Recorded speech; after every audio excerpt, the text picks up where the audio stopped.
तो class 12th का batch start हो चुका है। आज शाम 6:30 बजे इसकी पहली क्लास होगी।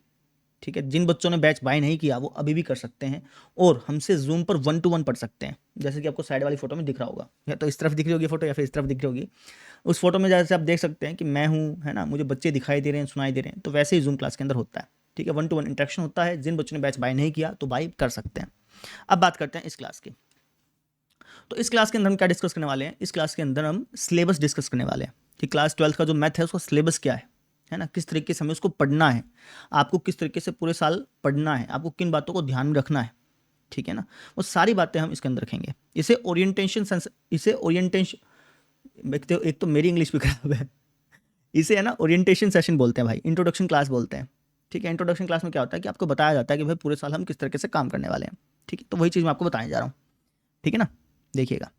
ठीक है, सबसे पहली बात तो अपने दिमाग में ये ढाल लें, क्योंकि बहुत बच्चों के दिमाग में रहता है कि ना हमें ना नंबर से क्या लेना देना, हम तो है ना सिर्फ इन्फॉर्मेशन चाहिए सर, हमें ज्ञान बताइए, ज्ञान बताइए, हमें नंबर से मत तोलिए, हमें नंबर नंबर से कोई मतलब नहीं है। कई बच्चे ऐसा सोच के चलते हैं।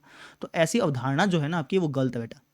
12th का जब आप मैथमेटिक्स पढ़ रहे हैं या फिर कोई भी सब्जेक्ट पढ़ रहे हैं 12th क्लास का, तो आपको ये पता होना चाहिए कि भैया ये टॉपिक कितने नंबर का है।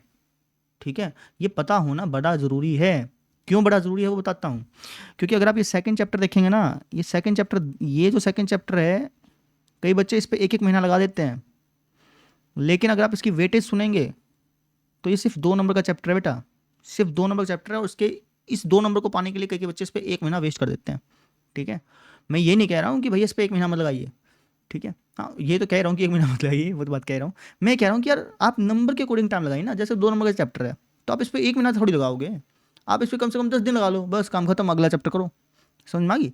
तो वेटेज के हिसाब से हमें चलना पड़ता है। ठीक है, ये बात सबको पसंद में नहीं आती।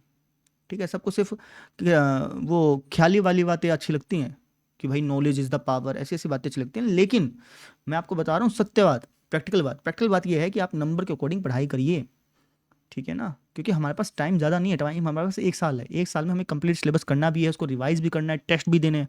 ठीक है, और ये दिसंबर ऐसे आता दिखेगा तुमको, है ना। पिछले साल भी बच्चों से मैंने यही कहा था, है ना, और दिसंबर वो उनके उनके ऐसे आता देखा। पिछले साल बच्चों से पूछ लेना चाहे तुम, पिछले साल वाले बच्चे यही बताएंगे कि भाई दिसंबर जो है ना, तुम्हें लग रहा हो कि 8-9 महीने पड़े दिसंबर में, नहीं, दिसंबर ऐसे आते दिखेगा चुटकियों में। अभी तुम 12th में आए हो, अभी तुम्हें जब दिसंबर आएगा तुम्हें लगेगा अभी तो आए थे 12th में, ऐसा लगेगा। तो इसलिए टाइम जितना जितना हम टाइम दें किसी सब्जेक्ट किसी टॉपिक के ऊपर, उतना ही टाइम आपको देना है, ना उससे ज़्यादा ना उससे कम। ठीक है, तभी आपका सिलेबस टाइम पे कंप्लीट होगा, तभी आपके क्वेश्चंस बनेंगे, तभी आपके मार्क्स आएंगे, और मार्क्स बड़े ज़रूरी हैं, इसको ध्यान रखते हुए चलिए। ठीक है, ये प्रैक्टिकल बातें हैं बेटा, और ये सबको पसंद नहीं आती। चलिए, तो अब हम बात करते हैं सिलेबस की कि भाई सिलेबस किस तरीके से आपका रहने वाला है। तो कुल मिलाकर के 13 चैप्टर है बेटा। 12th क्लास के मैथ में कुल मिलाकर के 13 चैप्टर है ना। आपकी 2 बुक्स होने वाली हैं, एक पार्ट 1 एक पार्ट 2। ये पार्ट 1 है। पार्ट 1 में आपके 6 चैप्टर हैं, और पार्ट 2 में आपके 7 चैप्टर हैं। तो 6 और 7 कितना हो गया? 13 चैप्टर हो गए। ठीक है, तो बात करते हैं कि पार्ट 1 में कौन कौन से चैप्टर हैं, उनकी बात करते हैं। आ जाइए, सबसे पहला चैप्टर आपका संबंध एवं फलन। ये जो चैप्टर है ये 11th क्लास में भी था। ठीक है, लेकिन 11th क्लास में आप ये पढ़ते थे कि भाई संबंध क्या होता है, फलन क्या होता है, इन चीज़ों को पढ़ते थे। 12th क्लास में आपको ये नहीं पढ़ना कि संबंध क्या है, फलन क्या है, ये चीज़ नहीं पढ़नी। 12th क्लास में क्या पढ़ना है?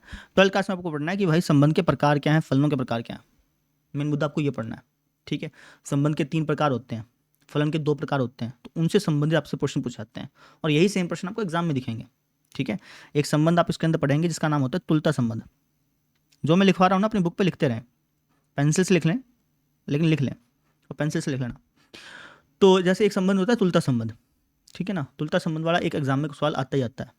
ठीक है, फलनों के प्रकार में अगर आप देखेंगे तो अकैकी आच्छादक एक फलन होता है, एक फलन होता है अकैकी आच्छादक फलन, अकैकी आच्छादक। ठीक है, एक क्वेश्चन इसमें से आता है, या तो तुलता संबंध का क्वेश्चन आता है या फिर अकैकी आच्छादक का क्वेश्चन आता है। ठीक है, अब ये जो चैप्टर वो कितने नंबर का है? तो ये जो चैप्टर है ये आप एवरेज के हिसाब से 5 नंबर का मान के चलिए। ठीक है, अलग अलग बोर्ड में अलग अलग हिसाब होता है, तो किसी में 4 नंबर का पूछ लेता है, किसी में 5 का पूछ लेता है, इस हिसाब से मोटा मोटा 5 नंबर का मान के चलिए। ठीक है ना, तो ये हमने फर्स्ट चैप्टर की बात कर ली। अब बात कर लेते हैं आप दूसरे चैप्टर की, प्रतिलोम त्रिकोणमितीय फलन। ये जो चैप्टर है, इस चैप्टर को समझने के लिए आपको क्लास 11th का त्रिकोणमितीय फलन आना चाहिए। अगर नहीं आता कोई बात नहीं, हम इस साल करवाएंगे। ठीक है, सारे फॉर्मूले आपको रटवाएंगे, तो उसको देख लेना। लेकिन अगर आपको त्रिकोणमितीय फलन आता है तो और अच्छी बात हो जाएगी। ठीक है। तो ये चैप्टर ऐसा है जिसको समझने के लिए आपको त्रिकोणमितीय फलन के सारे फॉर्मूले आने चाहिए, है ना। अगर आते हैं तो अच्छी बात है, नहीं आते तो कोई बात नहीं, हम जो पढ़ाएंगे उसको अच्छी तरह से पढ़ लेना, ठीक है। अच्छा जी, तो बस यही चीज़ है इसके अंदर, और कुछ नहीं है। ये जो चैप्टर है इसमें से 2 नंबर का सवाल आता है, 2 नंबर का सवाल आता है, और बहुत ही आसान सवाल आता है, मैं आपको बता भी दूंगा, है ना। तो ये चैप्टर आपका 2 नंबर का हो गया। अगले चैप्टर की बात करते हैं आव्यूह चैप्टर। आव्यूह चैप्टर ऐसा है जो कि 11th क्लास से रिलेटेड नहीं है, मतलब ऐसा नहीं है कि भाई 11th क्लास में ये टॉपिक पढ़ा होना चाहिए तभी आपको आव्यूह समझ में आएगा, ऐसा कुछ नहीं है, ठीक है। आव्यूह अलग ही चैप्टर है। आव्यूह और सारणिक जो है ये दोनों के दोनों अलग चैप्टर है बेटा, ठीक है। दोनों एक दूसरे से रिलेटेड हैं, आव्यूह समझ में आएगा तब सारणिक समझ में आएगा, ठीक है। तो ये चीज़ होती है, तो इसलिए हम आव्यूह से ही स्टार्ट करेंगे क्योंकि सबसे आसान चैप्टर है, सबसे आसान चैप्टर है, ठीक है। और इसका किसी भी अन्य से लिंक नहीं है, तो इसलिए आव्यूह चैप्टर से ही आपकी शुरुआत की जाएगी 12th क्लास की, ठीक है ना। आज शाम की जो क्लास होगी ना उसके अंदर हम आव्यूह चैप्टर से ही शुरुआत कर रहे होंगे। तो आव्यूह चैप्टर आसान है, इसमें कोई दिक्कत नहीं आएगी, है ना। और सारणिक चैप्टर में भी कोई दिक्कत नहीं आएगी, ठीक है। सारणिक, ये जो सारणिक चैप्टर है ना, इसमें से एक क्वेश्चन जरूर बनता है, ठीक है। वो हर एक बोर्ड में अलग अलग होता है, किसी बोर्ड में 5 नंबर होता है, किसी बोर्ड में 8 नंबर बनता है, मैं 8 नंबर का मांगे चल रहा हूँ।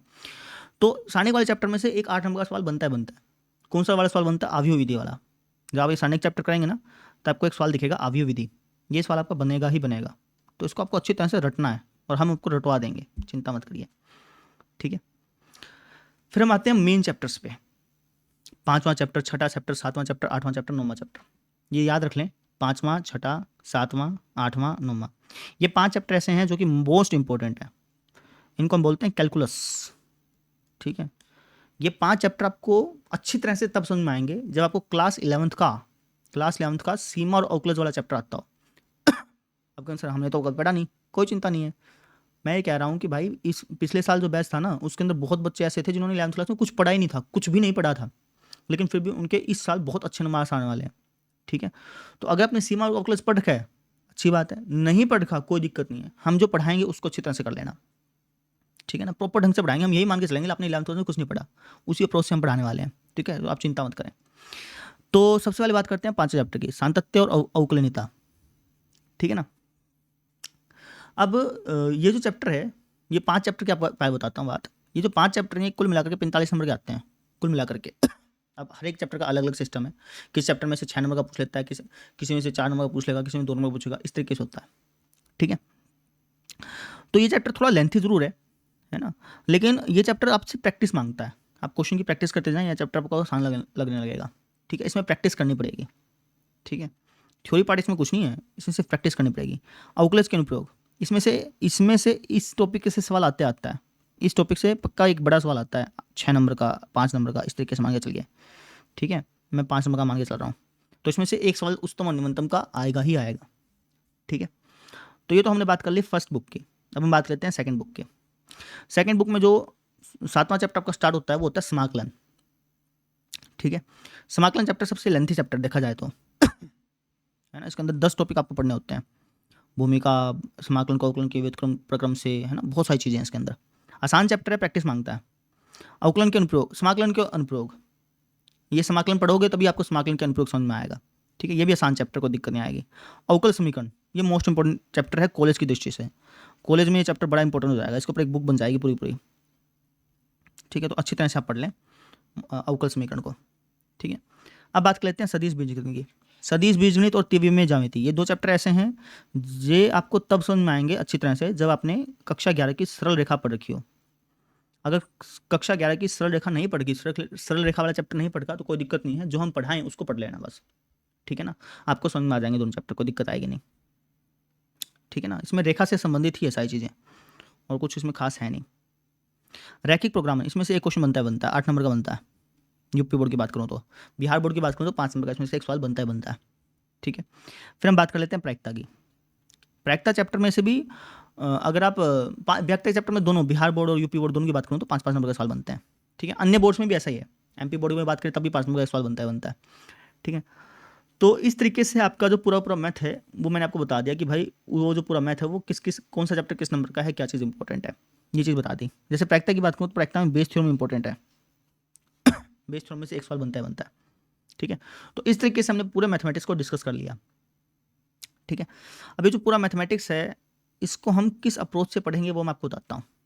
जैसे आज की जो क्लास है, आज आपकी पहली क्लास है ना, आज की जो क्लास है उसमें हम आव्यू चैप्टर से शुरुआत करेंगे। ठीक है, आव्यू की जो एक्सरसाइज 3.1 है उसका मैं आपको इंट्रोडक्शन कराऊंगा। आपको लिंक डिस्क्रिप्शन में मिल जाएगा, वहाँ पे क्लिक करके आज शाम जो 6:30 बजे क्लास होगी उसका आप नोटिफिकेशन ऑन कर लेना, ताकि जैसे क्लास चालू हो तो आपको पता चल जाए कि क्लास चालू हो चुकी है। ठीक है, तो आज की क्लास में हम क्या पढ़ने वाले हैं, आज की क्लास में हम आव्यू चैप्टर से स्टार्ट करेंगे, है ना। अब कभी बच्चे कहेंगे सर फर्स्ट चैप्टर से क्यों नहीं स्टार्ट कर रहे हैं, आप तीसरे चैप्टर से क्यों स्टार्ट कर रहे हो? क्योंकि भाई तीसरा चैप्टर ऐसा चैप्टर है जो किसी से लिंक नहीं है। अगर आपने 11th में कुछ भी नहीं पढ़ रखा तब भी आपको तीसरा और चौथा चैप्टर आसानी से समझ में आएंगे, कुछ भी नहीं पढ़ रखा तब भी आएंगे। ठीक है, तो पहले थर्ड और फोर्थ चैप्टर ही कराया जाता है प्रॉपर ढंग से अगर कराना हो तो। हमने पिछले साल भी ऐसे कराया था, उससे पिछले साल भी ऐसे कराया था। तो पहले थर्ड और फोर्थ चैप्टर करेंगे, उसके बाद फिर आएंगे हम फर्स्ट चैप्टर पे। ठीक है ना, क्योंकि फर्स्ट चैप्टर आप सीखोगे तो वो लिंक है सेकंड चैप्टर से, और सेकंड चैप्टर जो है वो फिर लिंक हो जाएगा फिफ्थ चैप्टर से। ठीक है ना, तो इसी तरीके से हम पढ़ने वाले हैं। सबसे पहले हम क्या करेंगे, सबसे पहले हम बात करेंगे थर्ड चैप्टर की, थर्ड चैप्टर करेंगे, फिर फोर्थ चैप्टर करेंगे, ये 2 चैप्टर हो गए। उसके बाद फिर फर्स्ट चैप्टर सेकंड चैप्टर करेंगे, और उसके बाद फिर चलेंगे fifth, sixth, seventh, eighth, ninth पे, है ना। ये जोड़े हैं, थर्ड और फोर्थ का जोड़ा है। थर्ड समझ में आएगा तो फोर्थ समझ में आएगा, फर्स्ट समझ में आएगा तो सेकंड समझ में आएगा, है ना। फर्स्ट और सेकंड का इतना खासा इतना कोई ज़्यादा जोड़ा नहीं है, लेकिन फिर भी आप जोड़ा मान के चलिए। Fifth, six, seventh, eight, ninth का अपना जोड़ा है। ठीक है, और बाकी जो चैप्टर बन गए 10वां 11वां उसका अपना जोड़ा है ना। 12वां और 13वां चैप्टर तो अलग अलग है, इनका कोई जोड़ा नहीं है। इस तरीके से है ये। तो पहले थर्ड फोर्थ करेंगे, उसके बाद फिर फर्स्ट सेकंड करेंगे, उसके बाद फिर 5 6 7 8 9 करेंगे, फिर 10वां 11वां और फिर 12वां फिर 13वां। इस तरीके से हम पूरे साल करने वाले हैं। ठीक है, आपको क्लास में जो पढ़ाया जाए उसको ध्यान से देखिए। ठीक है, क्लास खत्म होने के बाद हम आपको क्लास नोट्स दे देंगे, है ना। वो जो क्लास नोट्स में आपको लिखवाया गया वो सारी चीज़ें आप अपना फेयर कॉपी पे लिख लीजिए। ठीक है, जो भी आपको नोट्स बनवाए जाए वो फेयर कॉपी पे नोट्स लिख लीजिए। उदाहरण जो कराए गए हैं, क्वेश्चंस जो कराए गए हैं उनको रफ कॉपी पे निकालिए। ठीक है, पहले रफ में निकालिए फिर फेयर पे लिखिए, ऐसे काम चलता है। अब 12th क्लास में आपको पढ़ना कैसे बताता हूँ। तो 12th क्लास में पढ़ने के लिए आपको है ना, जैसे जो भी क्लास में पढ़ा हूँ उसको ध्यान से सुनना, ध्यान से समझना। ठीक है, क्लास खत्म होने के बाद आपको क्लास नोट्स दे देंगे, वो क्लास नोट्स आप अपने फेयर कॉपी पे उतार लेना। ठीक है ना, एग्जाम्पल और क्वेश्चन जो होंगे वो आप बिना देखे करने की कोशिश करना। ठीक है, हो जाएंगे, कोई दिक्कत नहीं आएगी, है ना। मेन मुद्दा क्या है कि क्लास खत्म होने के बाद मैं आपको रफ कॉपी पे कुछ काम दूंगा। 2 तरीके से काम जाता है, एक तो रफ कॉपी काम जाता है, एक फेयर कॉपी पे काम जाता है। तो अगर आपको मैथ में 100/100 लाने हैं ना, तो रफ कॉपी पे जो काम दूं और फेयर कॉपी पे जो काम दूं, दोनों काम आप करके आइए। पिछले साल बच्चों ने क्या गलती करी थी, मैं रफ कॉपी और फेयर कॉपी दोनों पे काम देता था। बच्चे क्या करते थे, रफ का काम नहीं करते थे, फेयर फेयर का कराते थे। लेकिन ऐसी गलती आपको नहीं करनी है, क्योंकि अगर आप ऐसी गलती करेंगे तो साल के अंत में क्या होगा, जब आप 13 चैप्टर पे आएंगे ना तो आप बाकी पिछले चैप्टर्स भूल जाएंगे। तो इसलिए आपको ऐसी गलती नहीं करनी है। बात समझ में आ गई। रफ में जो काम दिया जाए, फेयर में जो काम दिया जाए, उसको पूरा पूरा करके आइए। बस ये मेरी आपसे एक डिमांड है। अगर आप इस डिमांड को फुलफिल कर लेते हैं तो आपके मैथ में 100/100 आने से कोई भी रोक नहीं सकता है। बात समझ में आ गई। तो मिलते हैं आज शाम 6:30 बजे। आज शाम 6:30 बजे मिलेंगे। जिन्होंने बैच ज्वाइन कर रखा है वो जूम का क्लास के थ्रू ज्वाइन होना है उनको मैंने सारी वीडियो में बता रखी बातें, है ना। जिन्होंने बैच ज्वाइन कर रखा उनको पता होगा कैसे ज्वाइन होना है। तो आज शाम 6:30 बजे आप क्लास को जरूर ज्वाइन करिएगा। जिन्होंने बैच ज्वाइन नहीं किया वो बैच को ज्वाइन कर लें, बहुत मज़ा आने वाला है इस बैच के अंदर। 1-to-1 कनेक्शन होगा हमारा, हम आपस में बात करेंगे, क्वेश्चन सॉल्व करेंगे, इंटरेस्टिंग वे में पढ़ाई होगी। आपको पता ही नहीं चलेगा कि कब ऑनलाइन क्लास है कब ऑफलाइन क्लास है, आपको मालूम ही नहीं चलेगा। ठीक है, तो मिलते हैं आज शाम 6:30 बजे। और बस यही था, ये आपका ओरिएंटेशन सेशन हो गया। किसी को कुछ और पूछना हो तो कमेंट सेक्शन में पूछ सकता है। ठीक है, तो आज शाम 6:30 बजे मिलते हैं। बाय।